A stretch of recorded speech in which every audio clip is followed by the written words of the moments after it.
మూడుముళ్ళ Bandham episode 167.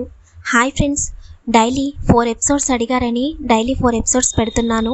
Video చూసి వెళ్ళిపోకుండా story comment చేయండి, అలాగే తప్పకుండా లైక్ చేయండి. స్టోరీలోకి వెళ్ళిపోదాం. కానీ ఈరోజు తన ఈ స్థితికి రావడానికి కారణం అని ఒక్కసారిగా తన కళ్ళ ముందు రిత్విక్ కనిపించగానే తన చేతి పిడికిలి బిగుసుకుంటుంది.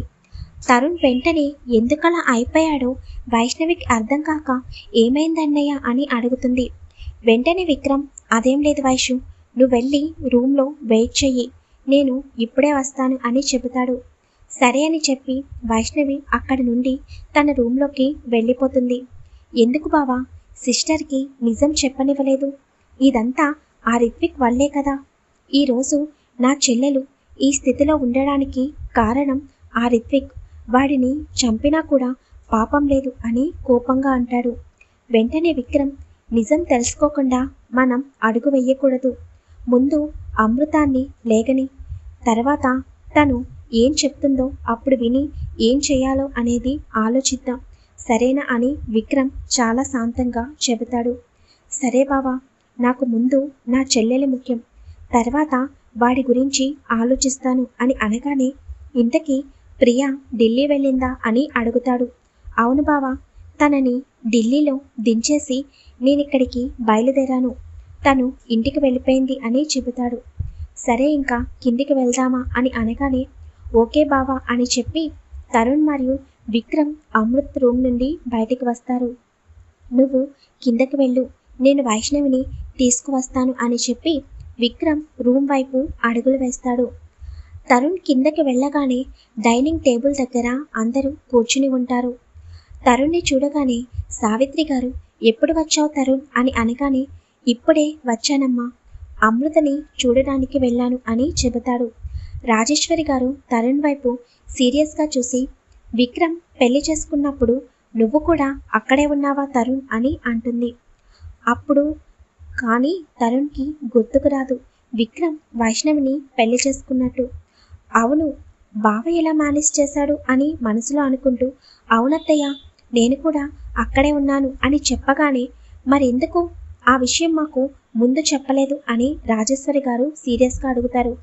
అందులో మాత్రం నా తప్పేమీ లేదత్తయ్య, ఎందుకంటే బావ అసలు పెళ్లి చేసుకుంటున్నట్టు ముందు చెబితేనే కదా నేను మీకు చెప్పేది. పొద్దున్నే నిద్రలేపి త్వరగా రెడీ అయ్యి గుడికి వెళ్ళు అని చెప్పాడు. అక్కడికి వెళ్ళిన తర్వాత కొంత సమయం తర్వాత విక్రమ్ సిస్టర్ని తీసుకుని అక్కడికి వచ్చాడు. తను చేతిలోకి తాళిని తీసుకునే వరకు మాకెవ్వరికీ తెలియదు సిస్టర్ని పెళ్లి చేసుకుంటున్నట్టు అని తరుణ్ అబద్ధం చెప్పేస్తాడు. వెంటనే చంద్రమోహన్ గారు, అంటే వైష్ణవికి కూడా తెలియదా అని కావాలనే అడుగుతాడు. అవును మావయ్య, చివరికి పెళ్లి చేసుకునే సిస్టర్కి కూడా తెలియదు విక్రమ్ వైష్ణవిని పెళ్లి చేసుకుంటున్నట్టు అని అనగానే అక్కడున్న వారందరూ ఒక్కసారిగా ఆశ్చర్యపోతారు. అదేంటిరా, ఆ అమ్మాయికి చెప్పకుండా అలా ఎలా విక్రమ్ డెసిషన్ తీసుకున్నాడు అని రామ్మూర్తి అడుగుతాడు.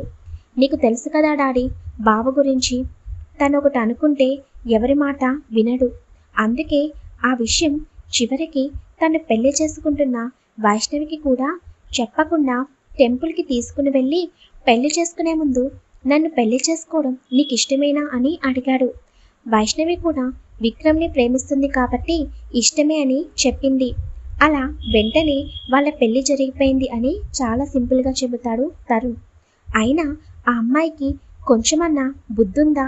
అల్లుడు పెళ్లి చేసుకుంటాను ఇష్టమేనా అని అనగానే ఎవరైనా ముందు పెద్దవాళ్ళతో మాట్లాడి అప్పుడు పెళ్లి చేసుకుందాం అని అంటారు. కానీ ఈ అమ్మాయి కొంచెమన్నా సిగ్గు లేకుండా నాకు కూడా ఇష్టమే అని చెప్పింది అని అనగానే బల్లున శబ్దం వినిపించగానే అందరూ ఒక్కసారిగా వెనక్కి తిరిగి చూస్తారు. అక్కడ విక్రమ్ చాలా కోపంగా రుద్రుడి అవతారం ఎత్తి రామ్మూర్తి వైపు అడుగులు వేస్తాడు. విక్రమ్ చేతిలో గాజు పెంకులు గుచ్చుకోవడం వలన తన చేతి నుండి బ్లడ్ వస్తూ ఉంటుంది. అసలు ఏం జరిగిందో చూద్దాం. విక్రమ్ వైష్ణవిని తీసుకుని స్టెప్స్ దిగుతూ ఉండగా రామ్మూర్తి వైష్ణవి గురించి తప్పుగా మాట్లాడడం విన్న విక్రమ్ పక్కనే వాల్కి ఉన్న మిర్రర్ని గట్టిగా తన చేతితో పంచిస్తాడు. అది బళ్ళున పగిలి హాల్ అంతా రీసౌండ్ వస్తుంది. విక్రమ్ అలా చేయగానే వైష్ణవి ఒక్కసారిగా బిగుసుకుపోతుంది. కానీ రామ్మూర్తి వైష్ణవిని ఎప్పుడైతే తిట్టాడో అప్పుడే విక్రమ్కి ఒక్కసారిగా బీపీ రేజ్ అవుతుంది. కోపంగా రామ్మూర్తి వైపు అడుగులు వేసి రామ్మూర్తి గొంతును పట్టుకుని పైకి గాల్లోకి లేపుతాడు. విక్రమ్ అలా చెయ్యగానే అక్కడున్న వారందరూ ఒక్కసారిగా షాక్ అయిపోతారు. వెంటనే రాజేశ్వరి గారు విక్రమ్ మా అన్నయ్యని వదులు అని విక్రమ్ దగ్గరికి వచ్చి బ్రతిమలాడుతూ ఉంటారు. వెంటనే విక్రమ్ రామ్మూర్తిని వదిలేసి పక్కకి విసిరేస్తాడు. రాజేశ్వరి గారు కోపంగా ఏంటి విక్రమ్ ఇదంతా ఏం చేస్తున్నావో నీకు అర్థమవుతుందా? ఎవరో ఒక అమ్మాయి గురించి నువ్విలా నా అన్నయ్యని అని అనగానే మామ్ అని గట్టిగా అరుస్తాడు విక్రమ్.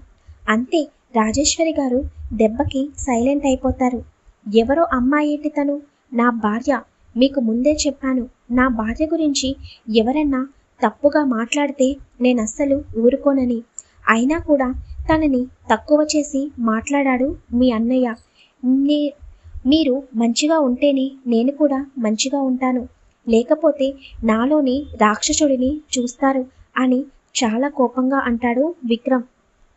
సావిత్రి గారు వెంటనే రామ్మూర్తి దగ్గరికి వెళ్ళి వాటర్ పట్టిస్తారు. చంద్రమోహన్ గారు మాత్రం తనకి సంబంధం లేనట్టు ఏమీ మాట్లాడకుండా మౌనంగా ఉంటారు. కానీ మనసులో నీకు ఇలాగే జరగాలి అని రామ్మూర్తి వైపు చూస్తారు. విక్రమ్ వైష్ణవి గురించి అలా మాట్లాడుతుంటే రాజేశ్వరి గారు తట్టుకోలేకపోతారు. వైష్ణవి వైపు సీరియస్గా చూసి ఏం చేసావు నా కొడుకుని? ఎప్పుడూ కూడా నాకు ఎదురు సమాధానం చెప్పలేని నా కొడుకు ఈరోజు నన్నే ఎదిరిస్తున్నాడు. అది కూడా నీ వల్ల. నువ్వు వచ్చింది మా ఇద్దరిని విడదీయడానికా అని వైష్ణవిని కొట్టడానికి చెయ్యెత్తుతారు రాజేశ్వరి గారు. ఆమె చెయ్యి గాల్లో ఉండగానే విక్రమ్ రాజేశ్వరి గారు చెయ్యి పట్టుకుని మామ్ చెబుతుంది నీకే, కొంచెమన్నా అర్థం కావడం లేదా? ఇంకొకసారి నా భార్యని తక్కువ చేసి మాట్లాడినా, తనని కొట్టాలని చూసినా కూడా నేను ఊరుకోను.